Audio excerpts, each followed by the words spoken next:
Ask मुफ्ती तारिक मसूद। मियाँ बीवी आपस में अगर तलाक़ की बातें करें, बीवी को तलाक़ के बारे में समझाने के लिए, तो क्या ऐसे तलाक़ हो जाती है? मैं बहुत परेशान हूँ। नहीं जी, ऐसे तलाक़ नहीं होती। तलाक़ के 3 साल बाद दोबारा इसी आदमी से निकाह करके साथ रह सकते हैं। अगर 3 तलाक़ें दी थी तो फिर नहीं रह सकते। अगर 3 से कम दी थी तो रह सकते हैं। अच्छा,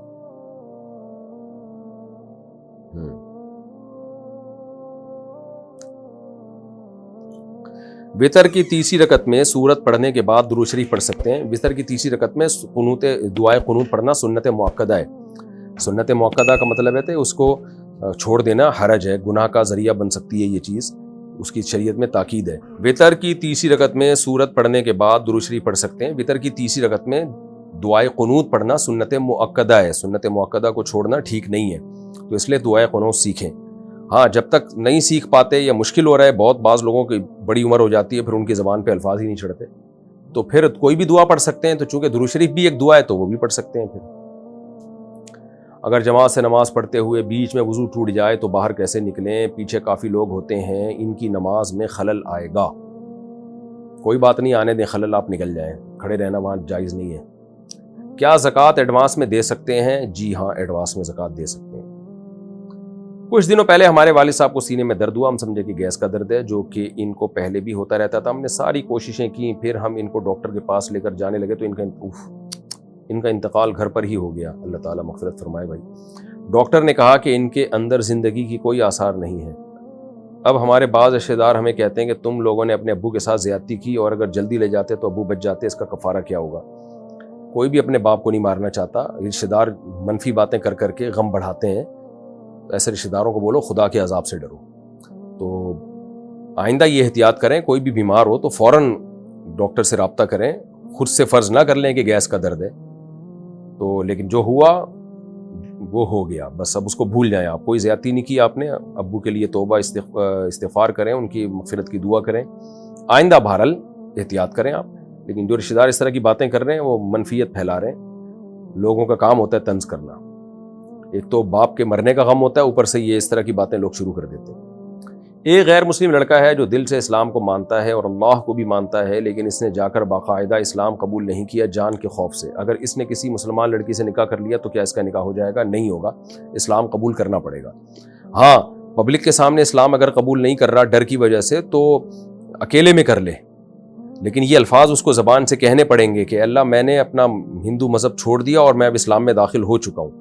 सिर्फ ये मान लेना कि वाकई अल्लाह के नबी सच्चे नबी हैं और दिल में यकीन हो जाना कि इस्लाम सच्चा मज़हब है, ये यकीन होना काफ़ी नहीं है। इक़रारुम बिल लिसान, ज़बान से इक़रार और दिल से तस्दीक, ये भी ज़रूरी है, ईमान के अरकान में से है। फ़िरौन को भी तो दिल से यकीन था कि मूसा अलैहिस्सलाम अल्लाह के सच्चे नबी हैं। कुरान कहता है वजहदू बिहा वस्तैक़नतहा अनफुसुहुम। फ़िरौन ने ज़बान से इनकार किया, लेकिन दिल में फ़िरौन को यकीन था कि मूसा अलैहिस्सलाम अल्लाह के सच्चे नबी हैं। तो हाँ, पब्लिक के सामने इकरार करने में अगर जान का खौफ है कि घर वालों के सामने मेरा राज फाश हो जाएगा, जान से मार देंगे, तो अकेले में इकरार कर ले। यानी कलमा शहादत ज़बान से कहना पड़ेगा उसको कि अल्लाह मैं गवाही देता हूँ कि तेरे सिवा कोई इबादत के लायक नहीं, मोहम्मद सल्लल्लाहु अलैहि वसल्लम अल्लाह के रसूल हैं, और ये कहे कि मैं इस्लाम में दाखिल होता हूँ।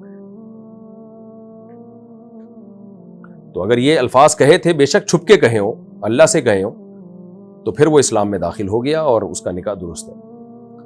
मुफ्ती साहब मैं जब भी अल्लाह को याद करता हूँ, शैतान कोई ना कोई रुकावट डाल देता है। नमाज़ पढ़ना भी मुश्किल हो जाती है। नमाज़ पढ़ना शुरू करता हूँ तो किसी न किसी इंसान का चेहरा आता रहता है। जब अल्लाह को याद करता हूँ तब भी किसी इंसान का चेहरा आ जाता है। बराए मेहरबानी इसका हल बताएं। इसका हल यही है कि आने दें चेहरा, उस चेहरे को हटाने की कोशिश न करें। आपको ज़िम्मे अल्लाह ने जो शरीयत ने जो काम लगाया, आप उस काम को फोकस करें। नमाज़ पढ़ें, रोज़ा रखें, ज़कात दें।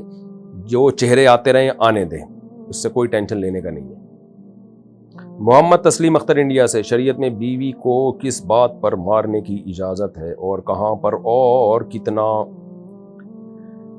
इस पर मैं तफसीली बयान कर चुका हूँ कि किन सूरतों में शरीयत ने बीवी पर हाथ उठाने की इजाज़त दी है। क्योंकि ये बहुत पेचीदा टॉपिक है, इस पर मैंने अधूरी बात की तो लोग इसका नाजायज़ फ़ायदा उठाना शुरू कर देते हैं, बीवियों पर जुल्म करना शुरू कर देते हैं।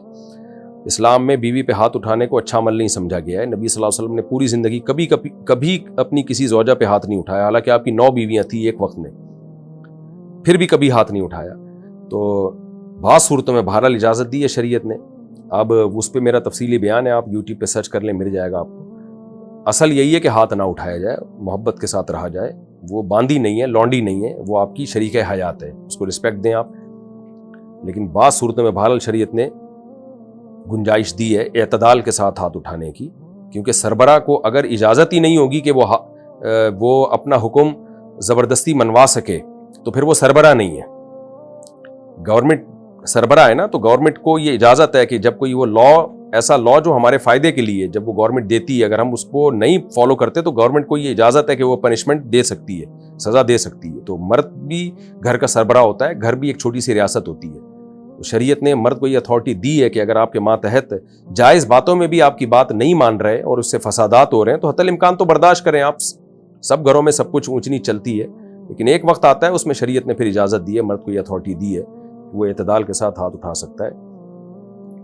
تو اس پر میرا تفصیلی بیان ہے, آپ وہ سن لیں. اور ایسے پرسنل لوئیت کے مسائل چینل پہ نہ پوچھا کریں, کیونکہ میں جب بتاؤں گا تو اس سے جو پہلے ہی سے ظالم جابر مرد ہیں نا, جو بد اخلاق ہیں, وہ جری ہو جاتے ہیں اپنی بے گناہ عورتوں پہ اور ظلم بڑھ جاتا ہے.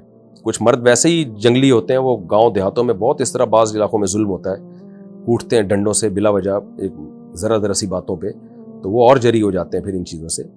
تو ایسے موقع پہ اپنے حالات بیان کر کے کسی مفتی سے اپنے پرسنل حالات کہ بھئی میری بیوی کے یہ حالات ہیں, تو ایسی صورت میں کیا شریعت مجھے اجازت دیتی ہے کہ اس پہ میں سختی کر سکتا ہوں. تو پرسنل اپنے حالات کال کر کے یا کسی کو بتا کے, جو ماہر مفتی ہو اس کو بتا کے اس سے شرعی حکم پوچھنا چاہیے, کیونکہ ہر ایک کے حالات دوسرے سے مختلف ہوتے ہیں. ایک آدمی دبئی میں ہے, اس کی شادی کو 15-16 سال ہو گئے ہیں, اس کے 3 بچے بھی ہیں, 3-4 بچے بھی ہیں. اب ایک عورت نے جو ان کے رشتہ دار ہے یہ بتایا کہ اس آدمی نے اور اس کی بیوی نے ایک عورت کا دودھ پیا ہے. تو اب کیا کرنا ہوگا؟ کچھ بھی نہیں کرنا ہوگا. اس خاتون کی بات کا کوئی اعتبار نہیں ہے, شادی ہو گئی, 4 بچے ہو گئے, اب آ کے بتا رہی ہے, تو اس بات کا کوئی شریعت میں اعتبار نہیں ہے. اگر پہلے سے مشہور ہو کہ ان دونوں نے بچپن میں ایک عورت کا دودھ پیا ہے تو دونوں میں علیحدگی کرائی جائے گی. اور اگر بعد میں آ کے کسی نے بتایا تو شرعی گواہی کا ہونا ضروری ہے, باقاعدہ پراپر 2 مرد گواہی دیں جنہوں نے اپنی جو یعنی ثقہ ہوں, یا عورتیں گواہی دیں, پھر ایک عورت نہیں ہے تو ایک مرد اور 2 عورتیں گواہی دیں, یعنی گواہی کا نصاب مکمل ہونا چاہیے. تو ایسے ایک عورت کے کہنے سے اب نہیں ہو سکتا کچھ بھی. تو یہ اطمینان کے ساتھ میاں بیوی کے طور پہ زندگی گزاریں, اور اس خاتون سے کہیں کہ اب آپ جو ہے نا پھوٹ ڈالنے کی کوشش نہ کرو میاں بیوی کے رشتے میں. بالفرض اگر آپ کو علم ہے کہ پیا بھی ہے تو آپ سے اس بارے میں اب سوال نہیں ہوگا, کیونکہ شریعت نے ہمیں ایک عورت کی گواہی پہ فیصلہ کرنے کے حکام دیے نہیں ہیں, تو ہم شریعت کے مکلف ہیں. اگر آپ کو یقین بھی ہے نا کہ پیا ہے تو بس اللہ کی نظر میں یہ میاں بیوی ہی ہیں, بہن بھائی نہیں ہیں. قاری صاحب کا بچوں کو مارنا جائز ہے یا نہیں؟ جائز نہیں ہے, اس زمانے میں بالکل ناجائز ہے. ہاتھ لگانا بھی جائز نہیں ہے. اس میں تفصیلی کلپ ریکارڈ کروا چکا ہوں, وہ میں نے کسی کے ذمہ لگا دیا کہ وہ چلا بھی دیں. اس زمانے میں بالکل اجازت نہیں ہے. جعفر اقبال ہنگو سے پیسے جمع کر کے کرکٹ ٹورنامنٹ کرنا کیسا ہے؟ جائز ہے, لیکن جوا جائز نہیں ہے. ہوتا یہ کہ پیسے جمع کر کے کھیلتے ہیں تو جو ٹیم جیت جاتی ہے سارے اس کو دے دیتے ہیں, تو یہ جوا ہے.